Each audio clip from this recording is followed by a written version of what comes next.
Once upon a time, in the mystical land of Mafifo, a kingdom surrounded by vast wilderness and home to ancient secrets, lived a man named Goitseone. He was no ordinary man. Born to the royal family, he was the first son of King Tlu and heir to the throne. But fate had other plans. After the sudden death of King Tlu, a dark cloud hovered over Mafifo. His younger son, Shego, wasted no time. Through manipulation and deceit, he accused Goitseone of regicide, the murder of their father. Goitseone, though innocent, was banished to the wild forest to die. Abandoned and broken, Goitseone wandered deep into the forest. But instead of death, he found a hidden power. As days turned to weeks, he began to understand the whispers of birds, the growls of lions, and the stomps of elephants. He could speak to animals. This gift had always been within him, lying dormant, waiting. Animals, once dangerous, became his friends. He learned their ways, their languages, and their trust. Deep in exile, Goitseone had become the king of the wild. Back in Mafifo, things fell apart. A herd of rogue elephants began attacking the kingdom. Crops were destroyed, homes trampled, and lives lost. No one could understand why the attacks continued, until a seer revealed the truth.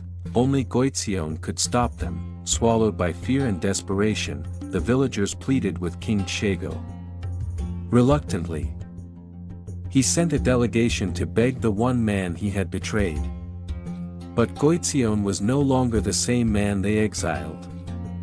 He would return only under one condition. He would become king after ending the terror. The elders were divided. Some feared another war, others feared total extinction. But the attacks grew worse. With no other option, they agreed. Goitseone returned, clothed in animal skins, surrounded by a pride of lions. At the edge of Mafifo, he met the rogue elephants. He spoke their tongue. He discovered the truth: the elephants were not wild. They were retaliating. Their sacred land had been invaded by Chego's illegal mining operations. Goitseone promised to restore peace, if the mining stopped and the sacred forest was left untouched. A pact was made. The elephants retreated into the wild. Mafifo was saved, but that was not the end.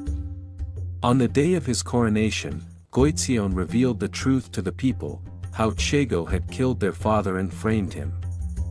Shocked and ashamed, the people demanded justice. Chego was dethroned and imprisoned for his crimes.